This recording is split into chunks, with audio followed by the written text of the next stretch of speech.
Monday morning, August 8th, 2005. A bank manager steps into the vault of the Banco Central in Fortaleza, Brazil, expecting to see a mountain of money. Instead, his flashlight hits empty shelves, dust, and a perfect circular hole carved through the floor. No screaming alarms, no broken front door, no guards tied up, just silence. Somehow, one of the most secure vaults in the country had been emptied from underneath. The number was almost impossible to process. Around 164 million reais had vanished, a fortune worth roughly $70 million at the time. But this was not digital money moving between accounts. This was physical cash. Bundles of paper. Heavy, bulky, countable, and real. If thieves wanted it, they had to carry it. And that is what made the crime feel insane. The missing money weighed about 3.5 tons. 3.5 tons is not something you slip into a backpack. It is the weight of a family car. To move that much cash, you need planning, muscle, containers, timing, and a route nobody can see. A normal robbery would require trucks, weapons, panic, and witnesses. This one had none of that. The money did not leave through the front. It disappeared through a secret highway under the city. The hole led to a tunnel stretching roughly 80 meters from a rented property nearby. Above ground, the street looked normal. Cars passed, people walked, shops opened and closed. But beneath their feet, a crew was carving a path toward the bank's vault. For months, the city lived on top of one of the most ambitious heists ever attempted, and almost nobody noticed. This was not a desperate dirt crawl. It was engineered. The tunnel had wooden supports, electricity, ventilation, and even air conditioning. That detail changes the whole story. These were not amateurs improvising with shovels in the dark. They built an underground workspace. They created conditions to dig for long hours. They were patient enough to spend months underground for one weekend above ground. And the cover story was almost perfect. The gang rented a building and pretended to run a company called Grama Sintética, selling artificial grass.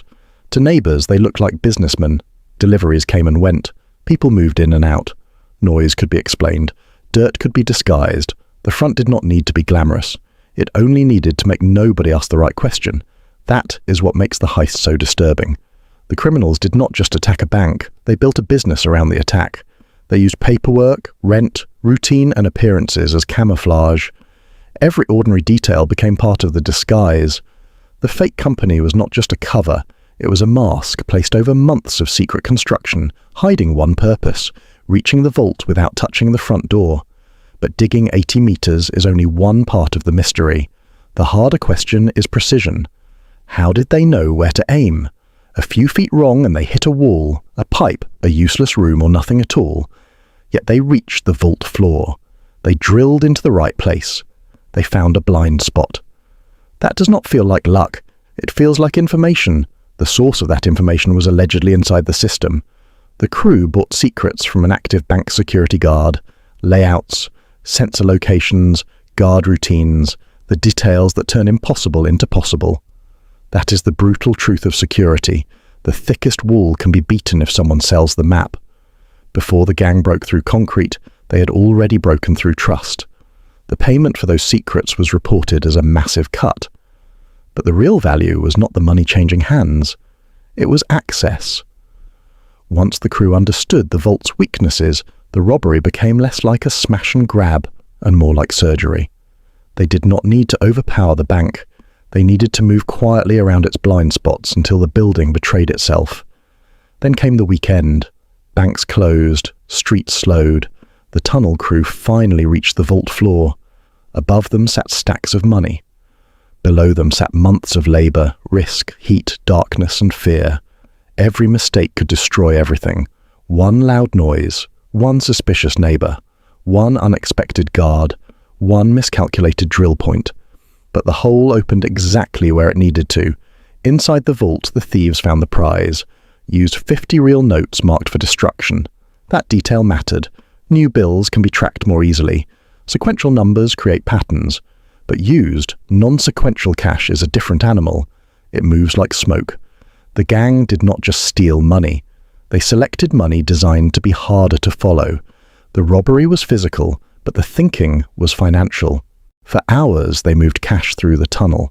Bundle after bundle, bag after bag. The weight was crushing. The air was tight. The distance must have felt endless. This was the part movies often skip. Stealing millions is not just a dramatic moment. It is logistics. It is labor. It is bodies dragging money through a narrow underground throat while the city sleeps above them. By the time the bank reopened, the money was gone. The tunnel was empty. The fake business was exposed. And the investigators were left staring at a crime that felt too large to stay hidden, but too clean to be real. No gun battle, no dramatic escape scene, no hostage negotiation. Just a hole, a tunnel, and a missing fortune heavy enough to bend the floor of a truck. At first, the heist looked like genius. The gang had beaten walls, cameras, alarms, guards, and time. They had turned a fake grass company into a tunnel factory. They had stolen one of the largest cash hauls in history without firing a shot. But this is where the story turns. Because stealing the money was only the first problem. Keeping it would become much harder. Cash has gravity. The bigger the pile, the more it pulls people toward it. Criminals, police, informants, rivals, friends who suddenly become enemies. A normal bank transfer can be hidden behind numbers. But 3.5 tons of cash has to be stored, divided, moved, exchanged, and protected. Every step creates a witness. Every witness creates danger. The crew had solved the bank problem. They had not solved the human problem. Greed changes people after the job is done. During planning, everyone needs each other. After the money is out, everyone becomes a threat. Who gets what cut? Who knows too much? Who can be trusted? Who is talking? The same secrecy that protected the plan now began poisoning the gang. Investigators had one advantage. Money this large leaves pressure marks. Even if the bills are hard to trace, people are not. Someone spends too much. Someone talks too much. Someone buys property, cars, favors, protection. The cash becomes a signal. And once police began following the human behavior around the money, the perfect crime started becoming less perfect. Then came the violence. The heist had created a fortune too large for the underworld to ignore. Kidnappings followed, betrayals followed, bodies followed. The money that looked like freedom became a curse. People who touched it began looking over their shoulders.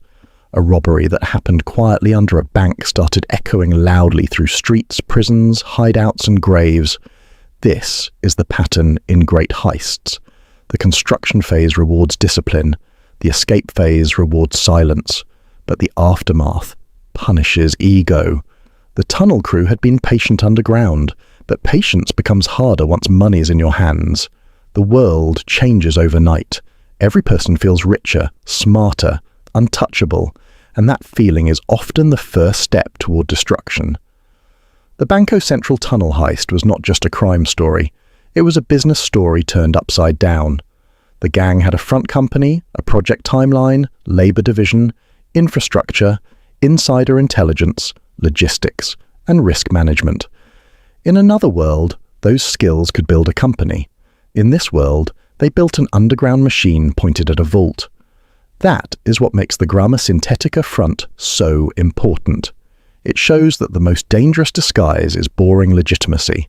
A fake business can blend into a neighborhood better than a suspicious hideout ever could. A storefront gives criminals a reason to be present. A rented property gives them a base. A normal sign on the wall can hide an abnormal operation underneath. For the bank, the lesson was brutal. Security is not only about thicker walls, it is about information control. A vault can resist explosives, drills, and force, but it cannot protect itself from someone who knows where it is blind. The gang did not need to defeat every defense. They only needed to know which defense mattered and which one could be avoided. For the thieves, the lesson was even darker. The bank was easier to understand than each other. Concrete behaves predictably. People do not. A tunnel can be measured. Greed cannot. You can calculate distance, weight, and airflow. You cannot calculate panic, jealousy, betrayal, or fear. The same human weakness that made the insider sell secrets would later threaten everyone holding the money.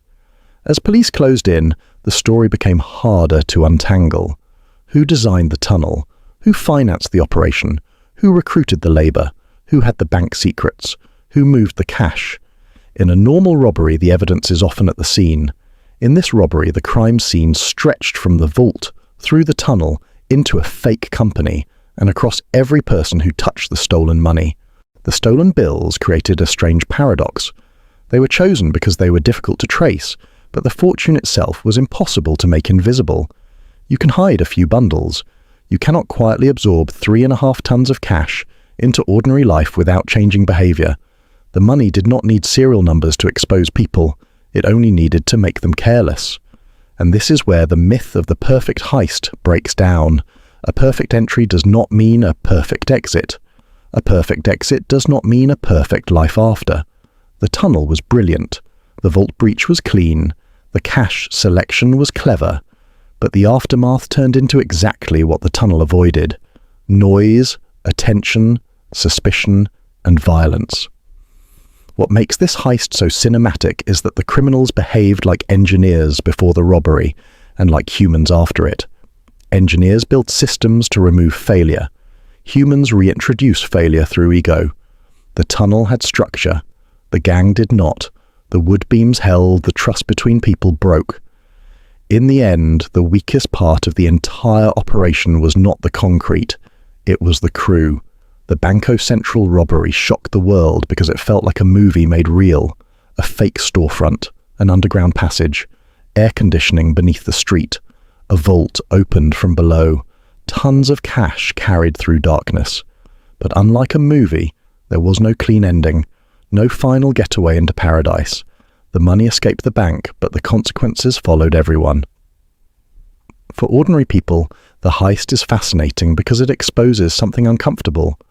We imagine security as physical: doors, locks, guards, cameras, concrete. But the most important layer is often invisible. Information, routine, trust. Who knows the layout? Who knows the schedule? Who has access? Who can be bought? The tunnel did not begin underground. It began with knowledge. For criminals, the heist became legendary because it proved patience can beat spectacle. No masks storming the lobby. No gunfire, no chase through the streets, just months of dirt, sweat, and silence. That is more frightening than violence in some ways, because it means the most dangerous threat may not be the loud one at the door. It may be the quiet one under the floor. But patience alone is not morality. The tunnel was impressive, but it was built for theft. The planning was disciplined, but the purpose was destruction.